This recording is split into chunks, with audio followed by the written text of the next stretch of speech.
Wann ik me reinmerken dou voor deze boodschap van deze series. Ik vind dat er zeer veel wat ik wil kan zijn, over das zijn maar een paar zenden in een maand. En zo, we worden van deel zeer bozig deze thema doorgaan. Ik wil gaan dat we een klein beetje verstaan, waarom hebben we ons zo aangereicht als een kerk. So, het thema van deel is de kerk en avondmaal. We verstaan we dat de Bijbel dat leren dat, wat een kerk is, wer de kerk zal leiden en ook we zullen de kerk avondmaal gaan. Wanneer we aan de kerk reden, dan is het Mennoniten. En we verstaan, hoe vangt dat maar aan? We moeten verstaan een ding. En dat is zeer veel van wat de Mennoniten aan Anfang deden, dat we wegen, zij stellen zich tegen wat de katholische kerk aardig deed. So, wanneer we dat verstaan, dan wat de katholische kerk dat in die tijd hadden, dan kunnen we beter verstaan, waarom wie dat zo wertvoll, welke dingen hoog te heven te zijn voor de Mennonitische kerk, de Anabaptisten aan Anfang. So, wat wie dat voor de Mennoniten en de Anabaptisten, wat de katholische kerk deed, wat niet aangenomen werd en niet biblisch werd. Het eerste denken, we sagen dat we zijn part van Gottes Recht, niet Recht van de wereld. En dat we de katholische kerk en de regering, dat we taubgebonden, dat we eind. Want een persoon in een land wonen, dat meint we een glied van dat land, dat Recht en ook de kerk. Ze kunnen niet persoonlijk entscheiden, dat ze part willen zijn van dat of niet.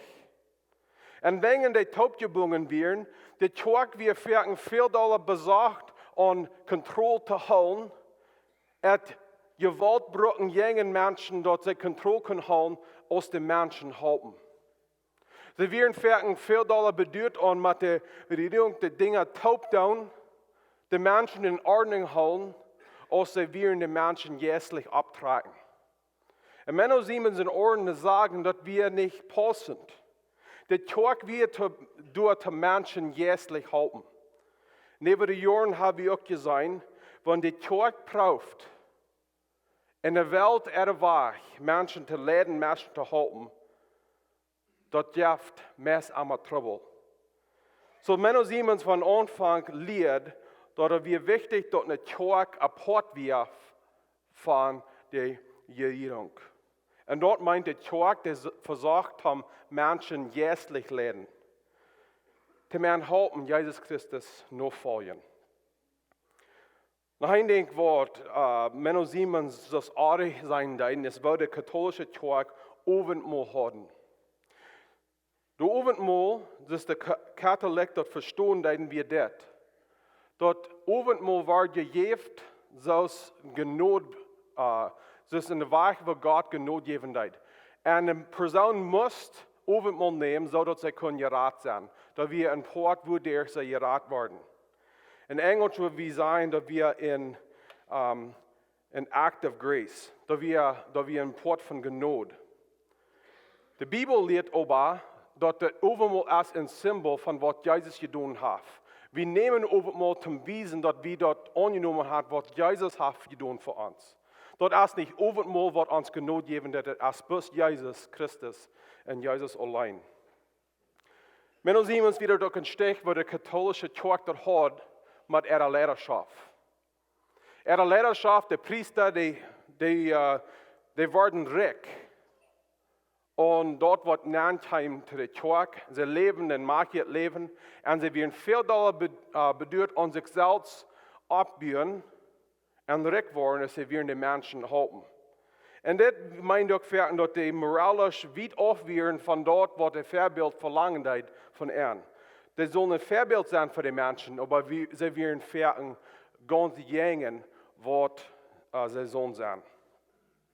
En dit is waarom, en wanneer je dat men iemand zien brief mooi lezen worden, je worden zijn dat men iemand naam de katholische kerk de jongen Christ. Het zei je hoings, en ik geloof we moeten oppassen dat waar we reden en wat we zo hoings namen doen. Maar voor aan te zijn, de katholische kerk, zoals dat we in de 1500s, dat had zich jongen Christus gesteld. Wegen sie stellen sich ab für alle Sorten Dinge, was nichts zu tun haben mit Jesus Christus und viele Wege schaffen gängen an. So ich glaube, mit dem Werk, das sein, wie man sei abpassen, wo wir gängen Kjoakj reden. Wir müssen verstehen, woran wir uns immer dort lernen. Aber wir selbst müssen sei abpassen, dass wir nicht Hunsch reden und nicht einfach sein, bloß wegen wir so uns zu feiern. Okay, so wo verstehen wir uns immer die Kjoakj? Und wo, da wie es die Kjoakj von der Diran Church, wo verstehen wir die Kjoakj so ran? Die erste Frage, was wir sollen vielleicht fragen, ist, was ist die Kjoakj? Wir reden, wir werden die Kjoakj fahren. Was meinen wir damit? Oder wenn wir dort sein, ist der rechte Meinde hängen. Was ist die Kjoakj? Das Wort Kjoakj kommt von das griechische Wort Ekklesia. Und dort wird meint die Versammlung. Oder der Heilige, was Hauptsammlung. Dort sind die, was rübergeraubt sind von das Volk, dort sind Versammlung Menschen und die Gruppe Menschen sind die Kjoakj. Das meint dann, dass ein Gebiet kann nicht eine Kjoakj sein, wenn das Gebiet ist nicht ein Volk Menschen, das ist nicht eine Versammlung. Die Versammlung Menschen kommen taub in ein Gebiet und das ist, warum das Gebiet, das Kjoakj-Gebiet genannt wird. Das meint auch, dass wir allein, das Christen, das persönlich, wir allein sind nicht die Kjoakj. Das ist bloß, wenn eine Gruppe Menschen taub sammeln und Jesus Christus sie Namen, für seine Ehe und seine Herrlichkeit, die Gruppe Menschen sind die Kjoakj. So dass niemals Gott den Plan, dass Christen allein leben und Glauben ausleben, das soll einmal Port sein von der Kjoakj-Versammlung. Wir sollen mit anderen Christen taub uns Glauben ausleben. Das meint dann, dass das ist wichtig, dass wir das verstehen, dass wir sind eine Gruppe Kinder Gottes sind die Kjoakj. Und wir können taub sein, wo einmal wo das schaffen wird. Nur das verändert wir uns in ein Gebiet haben, das hilft uns taub kommen, dass wir Einigkeit haben, dass wir keine Ordnung anladen, dass wir keine Fälle Anlachen haben. Aber dieses Gebiet ist nicht unsere Kjoakj. Wie wir hier sitzen und wie wir horchen online, wie wir Christen sind, wie wir, das ist eine Gruppe, wie sind die Kjoakj. Sehr wichtig, dass wir verstehen diese Meinung. Epheser Kapitel 4, die 4. Besaße Vorsatz steht. Dort darf man einen Körper und einen Jes, größer als je alle der ein in derselben Hoffnung berufen sind. Dort darf man ein Herrn, ein Glauben und einen Doop. Dort darf man einen Gott und Vater für uns alle. Hij steht über alle, schafft dich alle und lebt in alle. So, was Paulus hier lernt, als du als eine Gemeinde, er sagt hier, das ist eine Körper. Und das meint, jede Person, was Jesus Christus angenommen hat, über die ganze Welt, für die ganze Zeit, als Part von diesem einen Körper. Das meint dann, dass wir das Mennoniten, wir das Anabaptist, wir sind nur eine Sorte von dem ganzen Körper. Aber wenn wir in Christus sind, dann sind wir Part von diesem Körper. Er sagte, er ist eine Gnade. Du hast einen Herrn, du hast einen Glauben. Was meint er mit das? Ein Glauben meint, du hast bloß eine Weg, wodurch wir seilig kann werden, das ist durch Jesus Christus allein. Du hast ein Doop. Du hast bloß eine Sache, wodurch wir kann uns taufen lassen. Das meint nicht, dass du hast eine Sache Doop und dein Doop ist das. Wie bekennen man ans Doop, dass wir in Jesus Christus hören?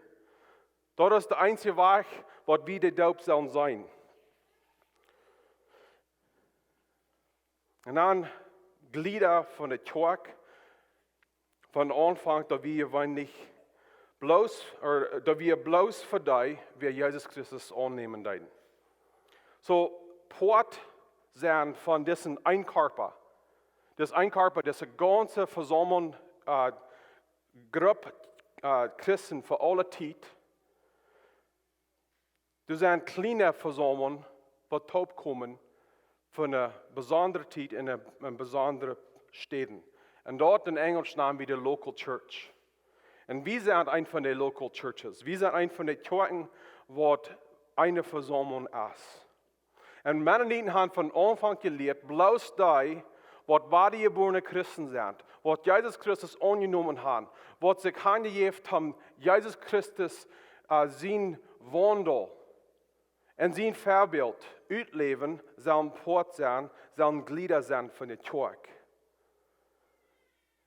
Dit meint dan, dat wer Port ist von der Kerk, sind bloß die, was Jesus Christus noch vor ihr sind. Das meint nicht, dass, wenn wir es in der Kerk Menschen anladen, was Jesus Christus noch nicht kennen, dass sie nicht willkommen sind. Sie sind, unsere Hoffnung ist, dass solche, die noch nicht Jesus Christus kennen, die wollen in die Kerk kommen, sie wollen eine Stätte finden, wo sie willkommen sind, so dort, sie können auch Jesus Christus lernen können. Sie können sein Wort von Ändernis, Jesus in seine Finger merkt, und dort sie auch können Jesus Christus annehmen, und dadurch können sie Glieder werden von Gott, seine ganze Kerk. Aber ich glaube, es ist ein Vorbild von Gliederschaft, was wichtig ist für die Kerk. Und wir wollen, von der haben wir eine Klasse, wir wollen frisch Members, Glieder werden hier. Und Gliederschaft von der Kerk ist wichtig, dort ist ein Symbol, ein Charakter in der Weg ist Abendmahl oder wir würden sagen, die Taufe ein Symbol ist von dort, was passiert. Wir geben uns Hand, haben ein Symbol geben, dort wir Port sind von Gott, seine ganze Gemeinde, durch ein Glied worden von der Local Church. Und über die Jahre Mennoniten haben gewöhnlich, dort bloß die, wer getauft sind, kann Glieder sein in der Kerk.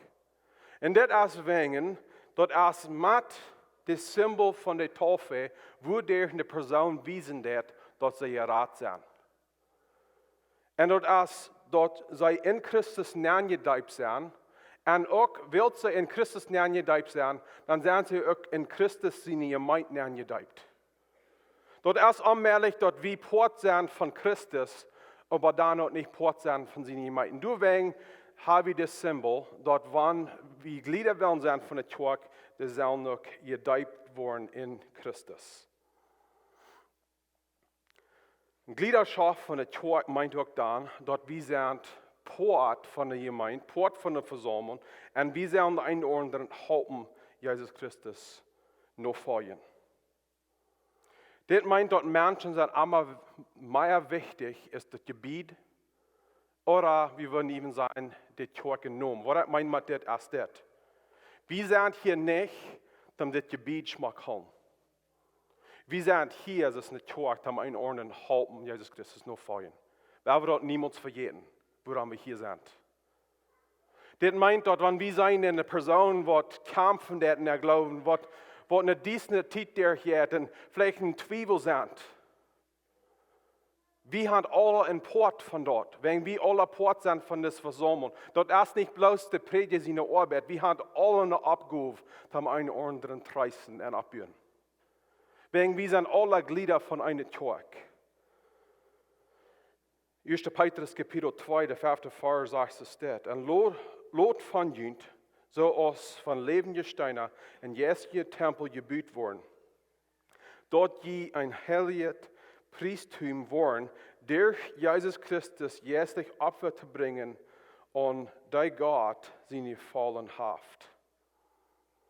Dort ist ein Volk Menschen, als eine Gruppe Menschen, was wichtig ist, nicht bloß das Gebiet. Und in Mennoniten und Anabaptisten haben wir über die Jahre gelehrt, dass alle Christen sind Port von dieser Gemeinde und sie sind auch alle Priester. In Englisch sagen wir Priesthood of all believers. So alle Gläubiger, die in Christus sind, die Jesus Christus angenommen haben, sind Priester. Und warum müssen wir diese Wiederbrücken, dass wir alle Priester sind, als weil die katholische Kirche lehrt, dass bloß die Priester können Vermittler sein zwischen den Menschen und Gott. Aber das ist wichtig, dass wir verstehen, dass wir in Christus sind, haben direkt Connection mit Gott. Uns fehlt nicht ein Priester, uns fehlt nicht ein Prediger, uns fehlt bloß Jesus. Und wenn wir Jesus haben, dann haben wir eine direct Connection mit Gott. Hebräer Kapitel 4, die 14. Vers lehrt uns das steht. Willst wie Jesus, Gott sehen, als höheren Priester haben, der durch den ganzen Himmel gegangen ist, weil wir an uns Bekenntnis festhalten. Wir weiten, dass wir sind alle in Sinn geboren, wir sind alle getrennt von Gott. Das ist, wo wir uns fingen deuten. Das ist allmählich von Sünder, dass wir Gemeinschaft haben mit Gott. Aber durch Jesus Christus wurden die Sünden vergeben. Und dann wird Jesus Christus in Gerechtigkeit, dass eine Tag verspreit wird, eben eine Person gesagt, so dass Gott, wenn er uns ansehen wird, wer in Christus ist, Gott sieht Jesus Christus in Gerechtigkeit. Dort wie Vater Gott kann stehen, mit Sicherheit, dort wir gerecht sind. Und da war ich, als Jesus Christus uns Vermittler. Er steht zwischen uns, wie wir Sünder wären. Und Gott, wer ganz herrlich ist und unsünden ist.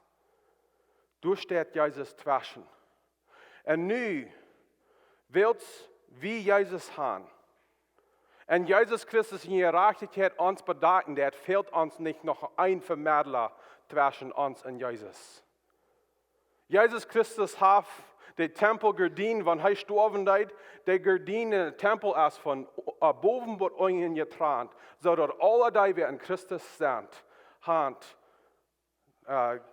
nur Gott sein Traum kommen und ganz sicher sein, dass Gott ihn annehmen wird.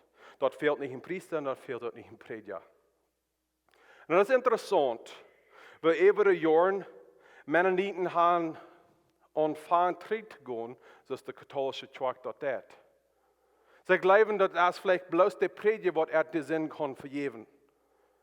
Dass es bloß der Prediger, was kann helfen.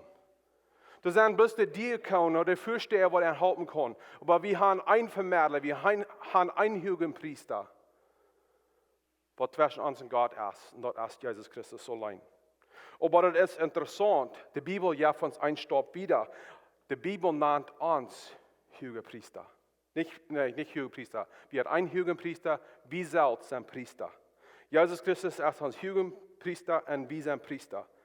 Der Vers, was ich lesen habe, in 1. Petrus Kapitel 2, den 9. Vers, sagt es dort, aber je sind ein ausgewähltes Volk, den König seine Priestertum zu sein. Ein heiliges Volk.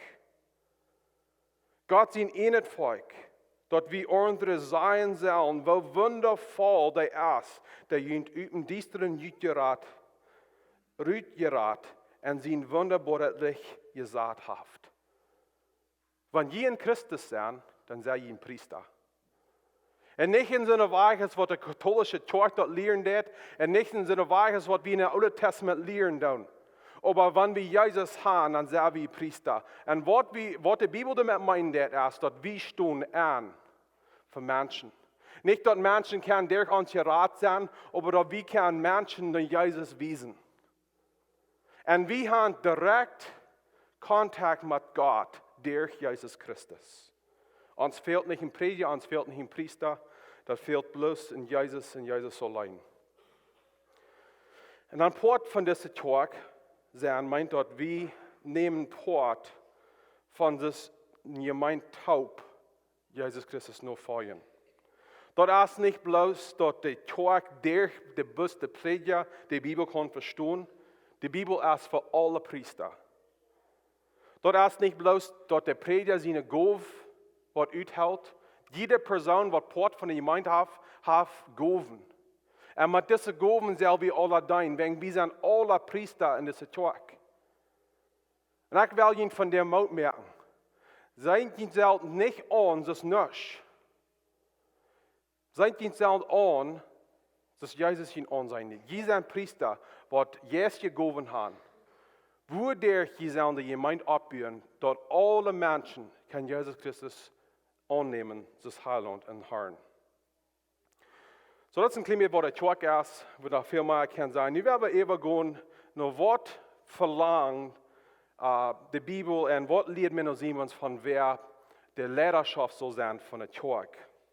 Hier muss ich weiter verstehen, dass wenn Menno Siemens lernen von der Leiterschaft, er lehrt jenen, was der katholische Kjoakj tut.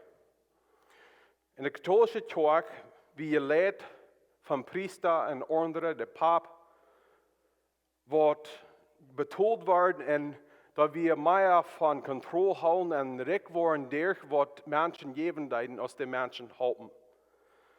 Und so das wir, worum die Leiterschaft von der Kjoakj meist einmal lokal wird. Was wir meinen dort ist, dass jeder Kjoakj, jeder Versammlung würden von ut der Mad Männer wählen, was entladen würden. Worum das wichtig wird, ist das. Dort meinen dann, dass jede Kjoakj kann, wer sie anstalten würden, das Leiter.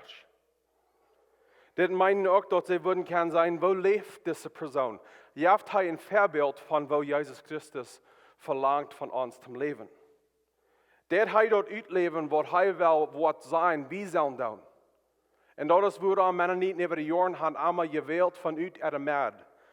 Wegen sie wollen sie wollen Männer haben, was er würden kann leiden von wer sie wir, nicht bloß an was sie glaubten. Männer Siemens redet fertig gängen, sondern was ausgelehrt werden. Und hier glaube ich auch so wichtig, dass wir verstehen, warum er dort lehren tut. Das ist nicht, dass die Bibel lehrt gängen, sondern was ausgelehrt sind. Sondern was die Bibel sagt, auch kann. Was Männer Siemens gängen lehren tut, wie das. Die werden Priester, was die Bibel gut kann, aber die dann dort nicht ausleben. Die kennen die Bibel vielleicht ganz auswendig, aber die Bibel möchte kein Ändernis in ihr Leben. Und dann ist es ein Sport, braucht er dort wird, das sind die Ausgelehrten. Die sind so ausgelehrt, die sind zu nichts zu brauchen. So, das meint nicht, dass Auslehren als artig, was artig ist, ist ausgelehrt sein und dann dort nicht ausüben. Und so, das ist wichtig, dass Lehrer dort ausleben tun, was sie lehren tun. So, wo werden Lehrer bestätigt? Männer Siemens lehrt, dass es sind zwei Wege, wodurch der Raub kämpft für Prediger und Lehrer. Erstlich, du hast einen Raub von Gott. Gott wird einen Lehrer rauben, dass er soll die Kjoakj lehren. Und der zweite Part ist, dass die Gemeinde wird die Goven sein, in der Raub sein an die Person, und dann wird die Gemeinde die Person bestätigen. So diese zwei, die müssen taub schaffen. Wenn die Mennoniten sein, dort Gott wird die Lehrer rauben, und dann wird die Gemeinde, willst die Gemeinde, die Heilige erst haben, willst die Gemeinde, abgemerkt erst vom Priester, die Gemeinde wird dort unterstützen, und die wollen dort sein, was Gott gesagt hat zu der Lehrer. Und die zwei, die schaffen taub. Dort ist warum, über die Jahre, Mennoniten haben einmal der Prediger gewählt und dann bestätigt. Und am Anfang willst du dieser Kjoakj werden, die stalden Lehrer über diese Kjoakj, die in dieser werden, und über die Jahre sagen die Mennoniten, dass es wichtig wäre, dass sie würden Männer bestätigen, dass die Männer können verantwortlich sein für die Gemeinde, dass sie bei dem Wort her bleiben. Das wird anfangen, dass die Prediger bestätigen. Was sollen die Prediger dann tun? Was sollen die Lehrer tun? Das erste Ding, was die Prediger soll tun, ist, dass sie sagen, dass Gottes wird predigen. 2. Timotheus, Kapitel 2, die 4. Vers sagt es dort. Ein Soldat, der im Dienst verschafftig ist, wird sich dort nicht noch Draht merken, mit all durch das Leben zu sein, dort er dem gefallen kann, der am angestellt hat.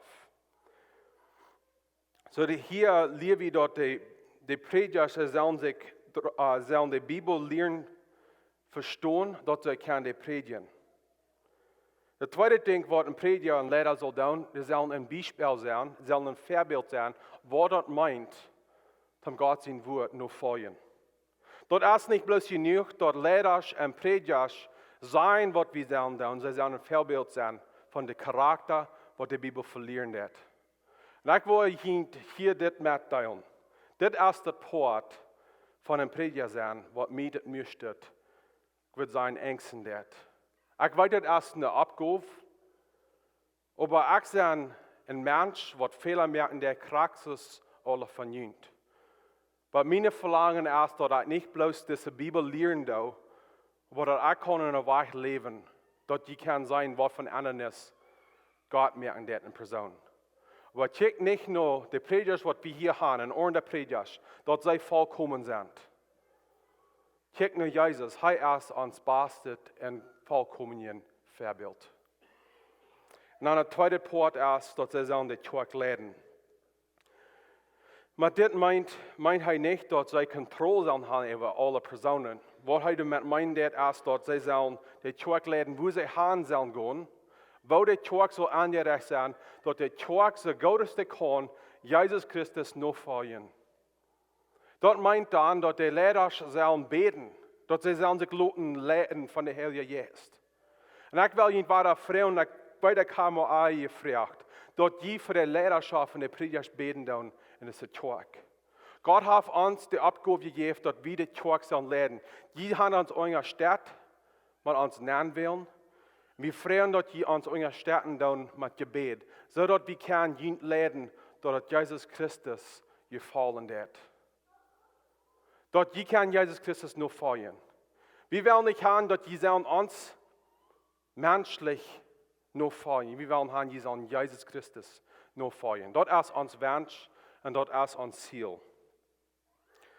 Zo'n een ding wat ik een klein beetje wil over reden, dat is de uitschluss. Dat is een poort van waar de Mennonitische kerk heeft, dat verstaan wat het meint van poort zijn van de gemeente. En wat is de uitschluss? Uitschluss, de biblische uitschluss is dit. Wanneer een persoon zich in zin vingen dat, en de entscheidung merken dat zij voor een jongen God leven, dan zal de kerk met zijn persoon schaffen. En wanneer de persoon niet omkeren dat, en de persoon nog zich horen jongen God merken dat, en jongen God staan dat, de kerk zal zijn persoon van de kerk uitzetten. En dat is wat de Bijbel naant, dus uitschluss. De versen wat verken worden gebruikt van uitschluss zijn in Matthäus kapitel 18, 15 tot 17. Dat zegt es dit. Wann die Bruder sich jengen die sündigt, dann go han en hol am de Sünd ver, zwischen die en am allein. Wann die nur die hart, dann hast die Bruder gewonnen. Wann hij aber nicht nur die hart, dann nahm noch einen oder zwei mit die, zodat zwei oder drei mit Zeichnis hinger die stehen. Wann die dann noch nicht hört, dann nahm die Sache für die Gemeinde. Wann hij sich auch von der Gemeinde nicht sein lässt, und holt ihm für einen Sünder aus ein Tagscharakter. So, das erste Ding, was wir müssen verstehen, ist, dass die Bibel lehrt, du erst einen Ausschluss. Warum sei für Mennoniten und sei für Christen jenen Ausschluss ist, ich würde ganz glücklich sein, als der Ausschluss erst ordentlich gebraucht worden. So, wo sollen wir den Ausschluss brauchen? Das erste Ding, was die Bibel lehrt von dem Ausschluss, ist das. Der Ausschluss ist zum Halten, nicht zum Strafen. Biblisch verstehen, der Ausschluss ist immer zum Halten, nicht zum Strafen. Wo kann der Ausschluss eine Person halten? Das ist, wenn eine Person gegen Gott gestellt ist und er probt in Gemeinschaft zu bleiben und dann der sich gegen Gott stellen, wenn so eine Person wird ausgeschlossen, Gott will haben, dass so eine Person soll sich selbst kriegen zu sein, dass so eine Person wird zurückkommen und sich abmerken mit Gott in der Gemeinde. So, wenn eine Kirche mit einer Person schaffen wird und die Person sich gegen Gott stellen wird, De Kjoakj soll immer oppassen, dat die Person nicht uitschloten wird uit Wort, uit Euer en uit Strof. Dat is immer von der Person halten. Uitschluss ist auch für solche, wat falsche Lehrer sind. Dat ist die Kjoakj beschützen von falschen Lehren. Und hier sehen wir in Titus Kapitel 3, der 10. Vers, und auch in 2. Johannes 10, Vers 11. Das sagt, wenn die falsche Lehrer sind, wir sollen abpassen, dass die Kjoakj, und wenn die falschen Lehrer sich nicht abmerken dann mit Gott, wir sollen die ausschließen. Für wem ist der Ausschluss? Ist der Ausschluss für alle Sünder? Ich glaube, das wo viele von uns den Ausschluss verstehen. Wir verstehen den Ausschluss erst für die, wir sehr schlechte Sinn haben getan. Aber wenn wir in der Bibel lesen, dann, in besonders in 1. Korinther Kapitel 5, und das sind andere Versen, der Ausschluss ist bloß für solche, was gegen Gott sind. In Englisch sagen wir, wir don't die Rebellion ausschließen. Die, die sich gegen Gott gestellt haben, leider sind da. Wenn eine Person mit Sinn kämpfen wird und die noch proben wird, um zu gewinnen und fehlt Hilfe, so eine Person fehlt nicht der Ausschluss, so eine Person fehlt die Hilfe. Die fehlen Trag zu halten. Wenn eine Person wird Trag gehalten und dann die Gemeinde und gegen Gott in Büt drehen dann. Und sie müssen mit so die Füße heben dann und sagen, die wirst mir nicht sein, was ich tun kann. Ich allein will sein, was recht ist. Das ist, was wir ausschließen sollen. Nicht Menschen, die mit Sinn kämpfen. Nicht bloß Menschen, die sich in Sinn fingen.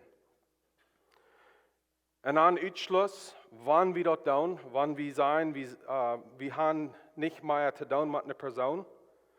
Wenn so eine Person umkehren wird, und zurückkommen wird, wie sollen so eine Person immer frisch annehmen. Das ist, was die Bibel lernt, 2. Korinther Kapitel 2. Das ist ein Vorbild von wo Gott mit uns arbeiten wird. Wenn wir sein, dort wir aufgewandelt sind von Gott, und dann wir nicht zurück nach Gott kommen, was der Gott? Er nimmt uns immer frisch an. Und ich glaube, gerade zu denken, das ist besonders für uns als Mennoniten. Wir müssen sehr aufpassen, wo wir die Ausschluss brauchen. Wir können Ausschluss nicht brauchen, so in Kontrolle rappen. So es kann sein, der Ausschluss ist immer zu Menschen halten. Hör mal, wo Galater Kapitel 6, die 1. und 2. Vers dort outline wird. Brüder, wenn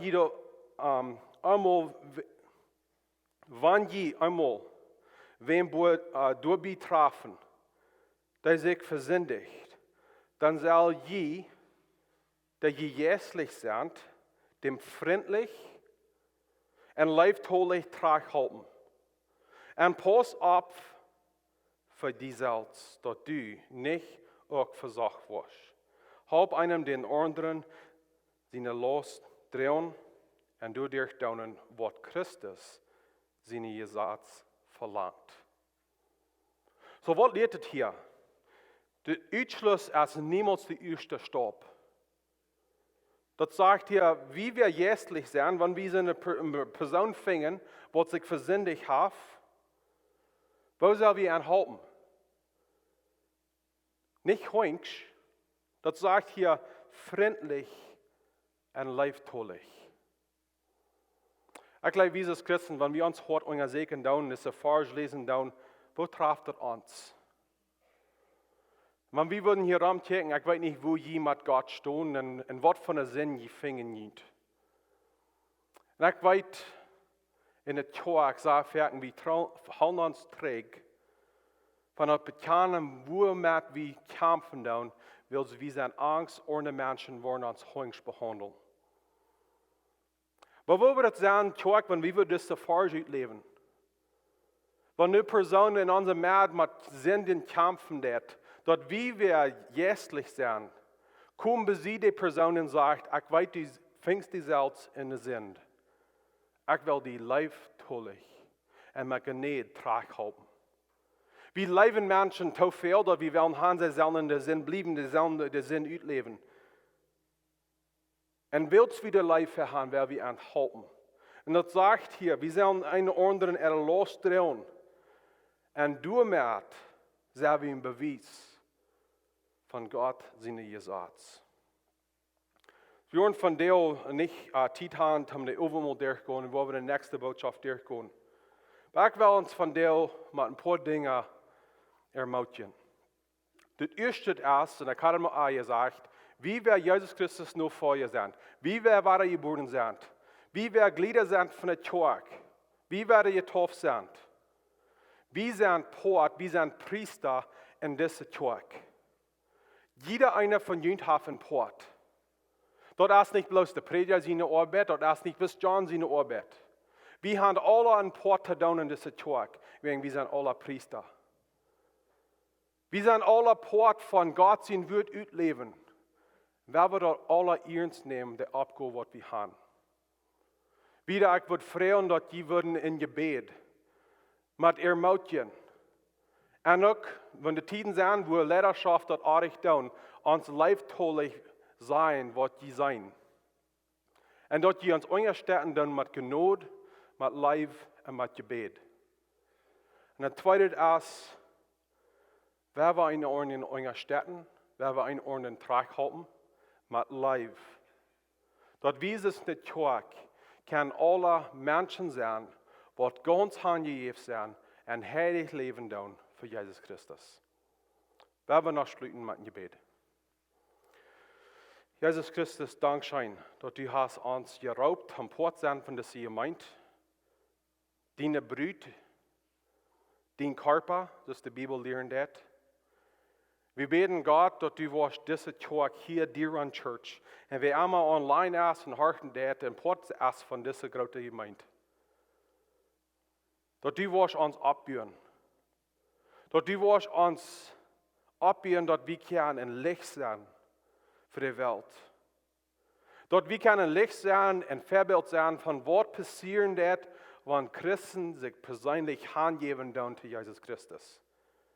Jezus Christus is dat leven het woord. Hij verandert mensen, hij transformeert mensen.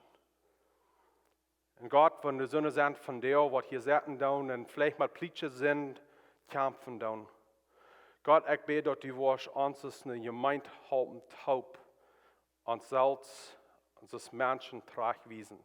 Met Gottes woord. En Jezus Christus als ons schub hoort. We beten dit in Jezus' naam. Amen.